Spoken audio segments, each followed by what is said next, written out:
ओम साई राम। आजिर साई संदेश रे बाबा कहते मोर प्रिय संतान, तुम्हें बहुत बड़ कार्य सफलता पाइबा को जाउछ। सेथिलागी निरंतर ईश्वर को स्मरण कर आउ सब बेले मने पकाओ आउ धन्यवाद दियो।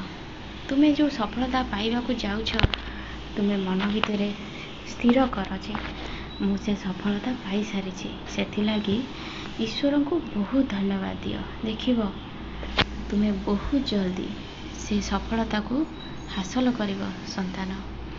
सेथिलागी मु कहूची सब बेले मनरे भल भावना रख और सब बेले समस्त को सम्मान दियो।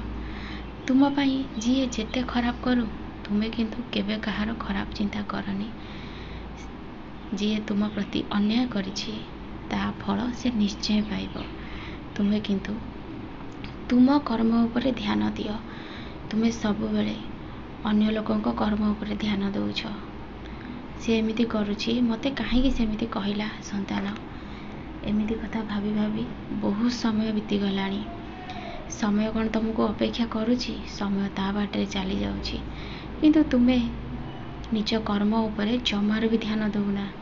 मु तुमको जो भी दायित्व देइछि ताकू ठीक भाव में कर। देखिब दिने तुमको बहुत किछि मिलिब संतान, बहुत सम्मान मिलिब, तुमको इज्जत मिलिब।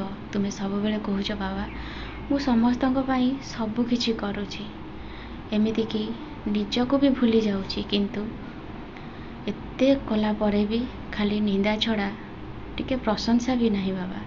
हेले संतान मनीष जाति तो बेईमान करिवे, हेले भगवान कौन केबे कहा संगे बेईमान करती कि। मु जो काम देछि तुम्हें मन लगे के कर संतान। देखिब तुमको से बहुत इज्जत मिलिब। मो कथा बुझी पारुछ ना संतान। मु जानी तुम पाखरे समय बहुत अभाव होउछि आउ तुम्हें से समय भितर घांटी हो जाउछ। तुम्हें खाली मते स्मरण कर आ कार्य आरंभ कर। देखिब तुमरा समस्त कार्य मु निश्चय पूर्ण करदेवी।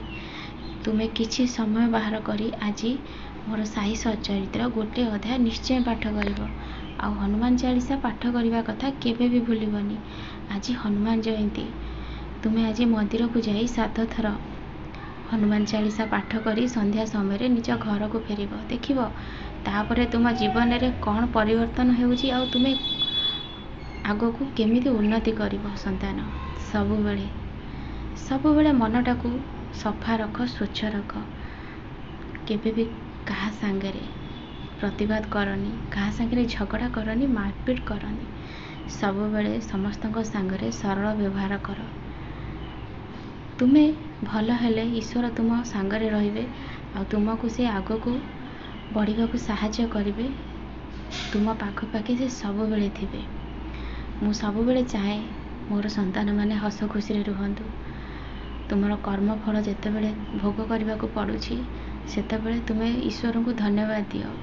मोर कर्म फल निश्चय शेष हो बहुत खुशी आनंद रे रहिबी। देखिब तुम मन रे जेते बेले भल भावना आसीब ना तुम कर्म फल भी धीरे धीरे कटिजिब। तुम्हें मोर कष्ट निवारण मंत्र पाठ करुच सेतिलागी मु बहुत खुशी और आनंद अच्छी संतान। तुम्हें तो खाली मोर कष्ट निवारण मंत्र को राति सारा शुणिच। तुमको जिते बड़े निद न लगुच तुम्हें सांगे सांगे फोन माध्यम रे मोर कष्ट निवारण मंत्र पाठ करुच। मु भी जानी संतान। देखिब धीरे धीरे तुम्हें सब किछि करि परिब। तुम जीवन रे तुम्हें बहुत आगको जीव, बहुत उन्नति करिब संतान। मो आशीर्वाद